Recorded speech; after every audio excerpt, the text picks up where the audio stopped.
Kaya nga sa pag-aaral ko, yan, kahit na media kayo, nakaroon sa media. Sir, ako gilid ka lang muna. Yan yung wala lang at ginawa yung show sa Cebu. Sir, nakabara kasi dyan, sir. Sumasagot na. Dami nangyayari sa Cebu. Paano makakadaan yung artist ng arahan niya? Magdadasal natin. Nangyayari sa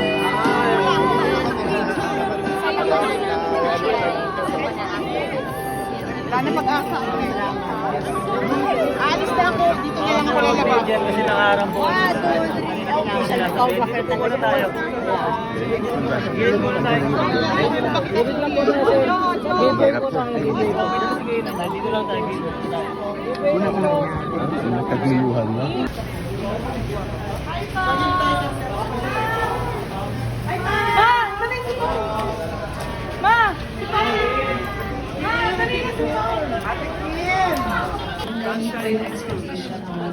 Na-surpass. Ang ganda ng mga shots. Of course, marami yung mga scenic videos. Marcelo Fernandez in Cebu. Kumbaga talaga makikita natin yung ganda ngayon ng Cebu. Ang taon nga ni Kim Chu, diba? Maraming pasalamat. Huwag na huwag natin kakalimutan, gamitin ang hashtag The Alibay on Prime. Of course, this is the Alibay Grand Media Con happening right here in just a few minutes. We're just setting up the chairs and at the same time for a proper press conference. For our guests who want to head out, thank you for celebrating this milestone with us, and we'll see you soon on a Prime Video. In 3 days, May. Oh, grabe. Kapanapanapik.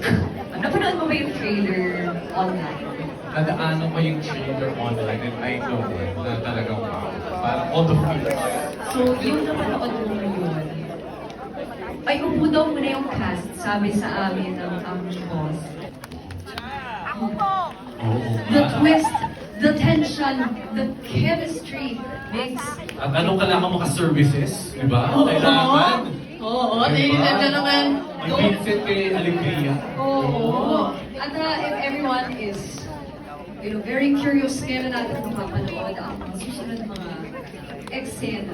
The world premiere is this November 7, streaming exclusively on Prime Video with new episodes weekly. And alright, so once again, maraming po salamat. Magandang gabi everyone. Welcome to the Grand Edifon of the Alibay. Ako naman po si Anya. And right now, tayo ay mag-aayos ng kaunti para sa The Alibay Grand Edifon happening right here in just a few minutes. We have the option to freshen up, use the bathroom, grab a little snack, or stay here. And later on, Kim Pao! Ano nga yun yung panggabi? Ha? Night shift! Night shift na naman. Grabe gising sila sa gabi, sila yung nagpapatrend. Oh! Go na Kim Pao sa loob ng Cinema 6 as I wrap this up. Okay, you have seen the blue carpet of the Alibay Prime here at Trinoma. Everyone who came here, thank you. Papasok na po ang buong cast. Well, I don't think it's about skin or about parang it comes with the maturity of the role and what the role requires. So minsan talaga may mga character, may mga storya na gustong ikwento at sa mga ganitong paraan kailangan dahil kung nagbebenta naman talaga ng aliw yung character, ang hirap naman kung hindi mo nakikita or napapanood at hindi na ipapakita sa audience na hindi niya ginagawa yan. So it comes with the also the maturity of the actors. Pero mas character-driven po ito. At kami po dito ay very loyal and very dedicated. How do I call it? Dedicated. Yung dedikasyon na binibigay namin sa character namin ay purely for our character. At yun nga, hindi niya totally. Sige, hindi ko nadadagdagan. And of course, that's mastering the craft. Thank you so much, Kim and Pao, for answering yung buena mano nating mga katanungan. Yan naman po para kina Direk Kim first. Make that Pao, sorry. The Alibay is your most daring project so far. What while it's clear na comfortable kayo sa isa't isa, meron pa ba kayong mga ilangan moments while filming? And can you share any unforgettable behind-the-scenes moment for Pao? Oh, the question is for me? Yes.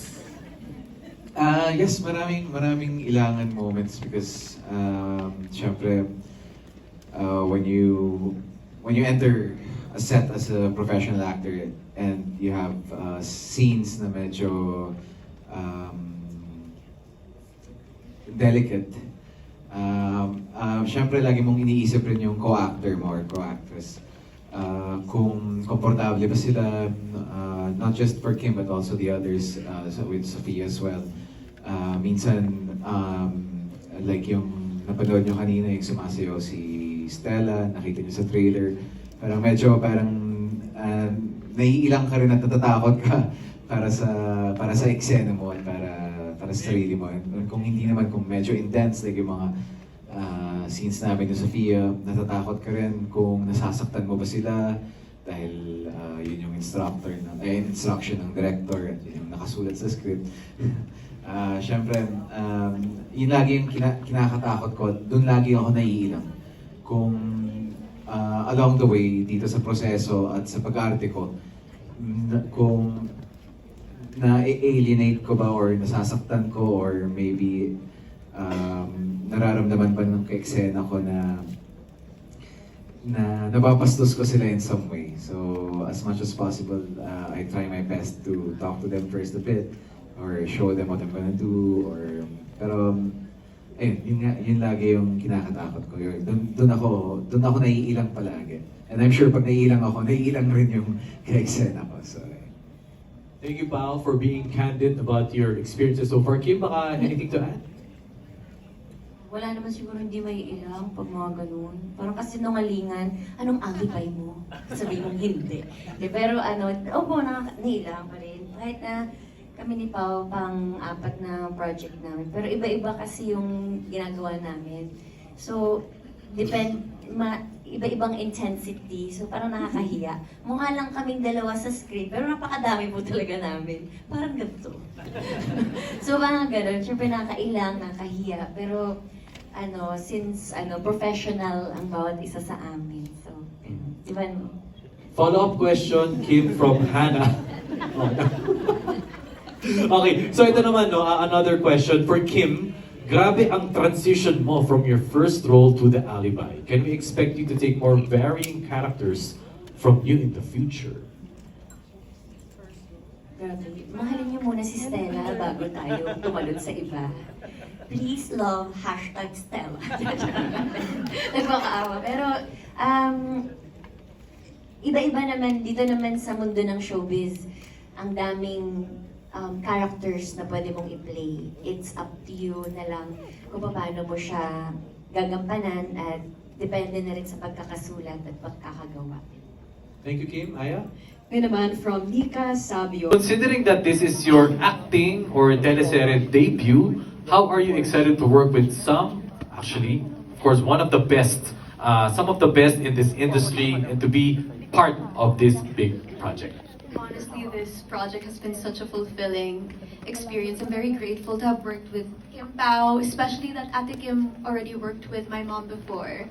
When they worked with that project, they worked together in that project, she wouldn't stop talking about Ate Kim. She loved Ate Kim! And I was like, oh, the moment I worked with her, I now get it. It's a very full circle moment because she's so easy to work with.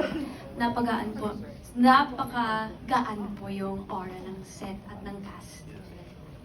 Everyone's very patient, and every single day I learn something new. So sobrang grateful din ako sa Dreamscape, sa Prime bosses, ABS-CBN bosses for this opportunity and for the trust. I feel like almost every cast here, my family has worked with. So this project has been like a very full circle moment for me, especially with Robbie, my scene partner, because my dad has worked with his mom in plenty of movies, and they were tandems also. So. Thank you, Angelina. Robbie? Same question. Yes. Well, yun nga, you mentioned that this is our teleserye debut. And a fun fact for everyone actually, the first scene I ever took with Kuya Pao was the first scene I took as an actor in my life. So, sobra talaga akong kinabahan. I mean, as you guys can imagine, right?